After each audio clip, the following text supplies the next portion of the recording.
किसने बड़े कमाल की बात कही है कि बनना है तो ईश्वर की नज़रों में अच्छा बनिए, क्योंकि दुनिया तो लाख कोशिश के बाद भी बुरा ही मानेगी। नमस्ते दोस्तों, एक कहानी पूनम कनूजा की जुबानी। महर्षि वाल्मीकि जी ने जब रामायण लिखी तो नारद जी उनके पास पहुँचे जानने के लिए कि कैसी लिखी है, क्या लिखा है प्रभु के बारे में, उनकी कथा के बारे में। तो महर्षि वाल्मीकि जी ने पढ़कर सुनाना शुरू किया। जब रामायण पूरी हो गई तो नारायण जी के जो भाव थे वो ज़्यादा खुश वाले नहीं थे। महर्षि वाल्मीकि जी ने पूछा कि कैसी लगी आपको रामायण। नारद जी ने कहा आपने अच्छी लिखी है, लेकिन, और ऐसा बोलकर वो चुप हो गए। तो महर्षि वाल्मीकि जी ने पूछा लेकिन क्या? लेकिन श्री नारद जी ने कहा कि जो हनुमान जी ने लिखी है वो अद्भुत लिखी है, बहुत अच्छी लिखी है। और ऐसा बोलकर के वो वहाँ से चले गए। वो चले गए, लेकिन ये जो विचार थी, जो बात थी, महर्षि वाल्मीकि के दिमाग में चल रही थी। उन्होंने बहुत कोशिश की, बट बार बार यही विचार उनके दिमाग में आ रहा था। उन्होंने सोचा मिलने चल ही देता हूँ, मिल कर आता हूँ हनुमान जी से, देखता हूँ उन्होंने क्या लिखा है, सुन कर आता हूँ। लंका पर विजय प्राप्त करने के बाद प्रभु श्री राम अयोध्या में थे और हनुमान जी कुछ समय सेवा करने के बाद प्रभु से आज्ञा लेकर कैलाश पर्वत पर रहने लग गए थे। वहाँ भगवान महाशिव की आराधना कर रहे थे और अपने प्रभु श्री राम जी का जो नाम था वो शिलालेख पे लिखना शुरू कर दिया था। एक शिलालेख पे वो लिख रहे थे और उन्होंने उस शिला पर, यानी कि चट्टान पर, हनुमत रामायण लिखी थी। तो वहीं श्री कैलाश पर्वत पे थे, तो वहीं उनसे महर्षि वाल्मीकि जी मिलने के लिए पहुँचे।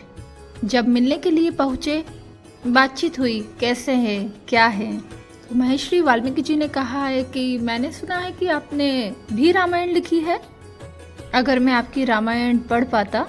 तो हनुमान जी ने कहा कि वो श्री सामने ही है, शिला पर लिखी हुई है, ये हनुमत रामायण है।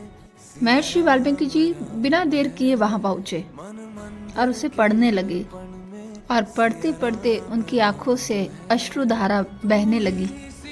व्याकरण बहुत अच्छी, वाक्यों को जिस तरह से लिखा गया वो बहुत अच्छा, जो बात उसमें लिखी गई वो बहुत अच्छी। उनके आंसू रुक ही नहीं रहे थे। हनुमान जी ने देखा कि महर्षि वाल्मीकि जी रो रहे हैं।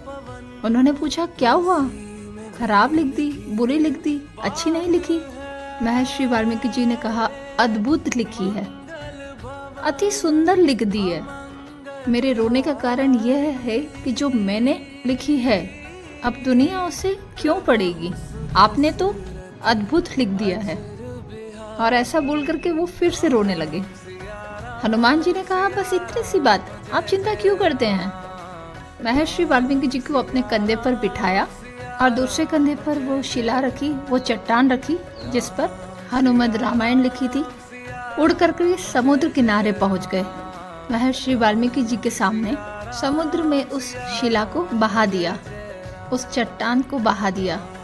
महर्षि वाल्मीकि जी ने कहा ये क्या कर दिया आपने, तो जो वो सब अब समुद्र में चला गया।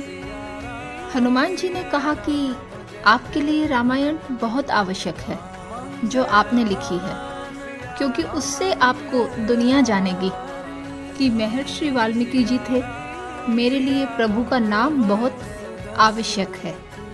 आप रामायण की चिंता कीजिए, मैं प्रभु की चिंता करता हूँ। उस समय श्री वाल्मीकि जी को ये समझ में आया कि राम से बड़ा राम का नाम। हनुमान जी ने कहा हर पल हर क्षण में उनका नाम सुमिरन करता हूँ, बस कुछ नहीं चाहिए। और मेरे लिए प्रभु श्री राम आवश्यक हैं, उन्हें मैं याद रखूं, इसलिए तो श्री रामायण लिख रहा था। आप रामायण लिख रहे थे कि विश्व आपको याद रखे। महर्षि वाल्मीकि जी को बहुत बड़ी बात समझ में आई। ये जो कथा, ये कहानी है, ये आपको, आपकी और हमारी जिंदगी में भी अप्लाई होती है। आजकल बहुत सारे लोग हैं जो नाम कमाने के पीछे, फेम कमाने के लिए काम कर रहे हैं कि दुनिया मुझे याद करे। आप काम अच्छा कीजिए, दुनिया अपने आप आपको याद रखेगी। जैसे आज हनुमान जी का गायन विश्व करता है, उनकी प्रशंसा करता है, उनकी आराधना करता है, उन्हें पूजा जाता है। उनकी रामायण हमें पढ़ने को नहीं मिली, लेकिन हम सब जानते हैं कि प्रभु श्री राम के सबसे बड़े भक्त थे हनुमान जी महाराज, जो आज भी विद्यमान है इस सृष्टि में। हर कण में, हर पल में वही है। जानत तुम्हें तुम्हें हो जाए, प्रभु के चरणों में वास करते करते प्रभु हो चुके हैं। जो सार है उसे याद रखिएगा। इतना अच्छा काम कीजिए।